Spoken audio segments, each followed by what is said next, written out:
এমবাপ্পের সাথে শেষ হতে চলেছে ফরাসি ক্লাব প্যারিস সেন্ট জার্মেইনের দীর্ঘ ৭ বছরের সম্পর্ক।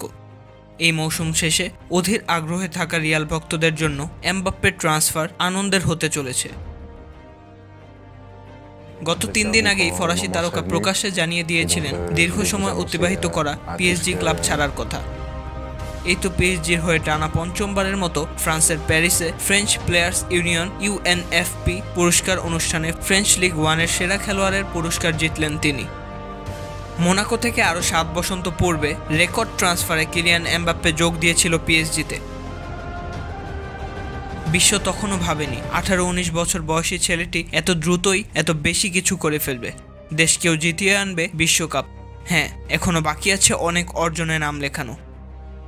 বিশ্বকাপের পর সবচেয়ে বেশি গুরুত্বপূর্ণ ধরা হয় ইউএফা চ্যাম্পিয়ন্স লিগ, আর সেই অর্জনেই ভাগ বসাতে এখনও পারেনি এমবাপ্পে। সবশেষ নেইমার থাকা অবস্থায় ২০২০ সালের ২৩শে আগস্ট ইউসিএল-এর ফাইনালে খেলে পিএসজি।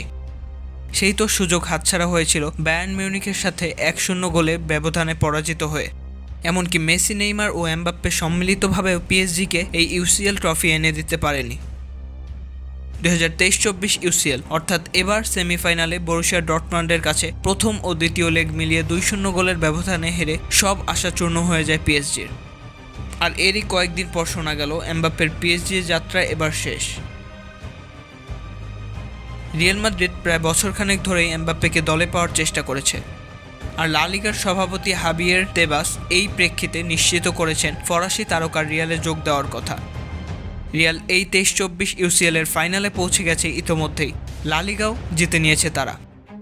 এতটা শক্তিশালী দলে যদি বর্তমানের অন্যতম সেরা আরও একজন খেলোয়াড় যোগ দেয়, কে থাকবে পরবর্তী মৌসুমে এই রিয়ালকে থামানোর মতো? শুধু রিয়াল সবাইকে ছাড়িয়ে যাবে তা নয়, বরং এমবাপ্পের জন্য সহজ হবে ব্যালন ডি'র সহ নিজের অর্জনের পাল্লা ভারী করা। একদিকে ভিনিসিয়াস জুনিয়রের মতো খেলোয়াড়কে সামলানো যে কোনো ডিফেন্ডারের জন্য চ্যালেঞ্জিং, আর অন্যদিকে নতুন চাপ সামলাতে হলে নতুন করে ভাবতে হবে স্প্যানিশ ক্লাব সহ বিশ্বের সেরা ক্লাবগুলোকে।